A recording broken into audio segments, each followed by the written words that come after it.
Isa na ako sa libo-libong mga Pilipinong nagpakahirap nagtratrabaho dito sa ibang bansa. Nagbaka sakali kami na makaahon sa hirap, balang araw, kaya laban lang tayo mga tropa, sabi nga nila pag magtyaga may linaga, isa lang ang masabi ko sa inyo, huwag kalimutan yung mga mithiin mo sa buhay, kaya umalis ka sa Pinas. Dahil sa kahirapan, kahit walang katiyakan ang pupuntahan natin nagbaka sakali tayo, alam natin hindi madali ang mga ibang bansa.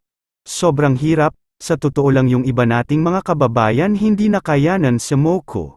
Kaya yung mga kababayan natin na nakayanin ang lungkot at paghihirap talagang hanga ako dahil alam ko kung gaano kahirap dito magtrabaho. Lalo na sa mga babae, kung ako na lalaki nahihirapan, paano pa kaya ang mga babae? Yung nagtrabaho sa bahay. Ako nga nasa labas may day off, nakapamasyal pa. Pero nakakaramdam ako ng lungkot at pagod, paano na kaya yung walang day off?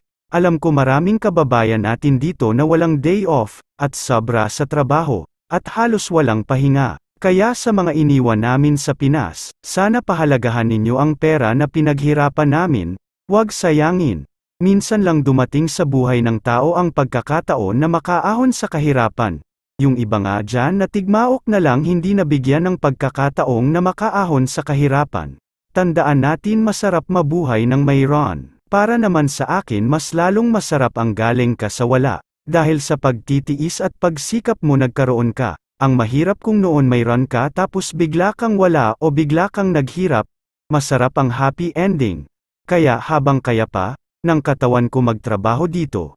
Sige lang, dahil hindi pa talaga pwede mamahinga sa pagpanarbaho sa ngayon. Ipon muna kahit pakunti-kunti, mga tropa may kwento ako sa inyo, may kasama ako noon, ng kontrata niya bali 2 years, ang ginawa niya, pinapatapos muna niya ang kanyang asawa sa pag-aaral, dahil may 1 year pa na kulang sa kurso, sunod taon pinapagawa niya ang kanilang bahay, tapos nagbakasyon muna siya, at pagbalik niya dito sa abroad, nag-umpisa siya ng manukan. Pagkatapos ng kontrata niya, nag-for good siya agad, bali 4 lang na taon siya ng ibang bansa, tapos ang sweldo niya hindi kalakihan, sa pera natin 22k peso lang, pero dahil sa pagpahalaga sa pera niya, at pagtutulungan nilang mag-asawa, nakamit nila agad ang pangarap. Kaya basta marunong magpahalaga, lalo na kung nagtulungan. Tama nga ang kasabihan, walang mahirap sa marunong, aanhin mo naman, ang sweldo mo na malaki kung hindi mo naman pinapahalagahan. Winaldas mo at wala kang diskarte. Yung kasama ko na yun sa ngayon masagana na ang kanilang buhay, saglit lang siya nagtiis dito. Dahilan sa pagpursigi nakamit niya agad ang minimithi niya na pangarap. Mga tropa bago ko tapusin ang munting video natin, sana nagustuhan ninyo, at nakapulot tayo ng kaonting aral sa video na ito, at sana suportahan nyo ang munting channel ko ang Dentoy TV, sa pamaraan ng pagkalimbang ng subscribe button at notification bell.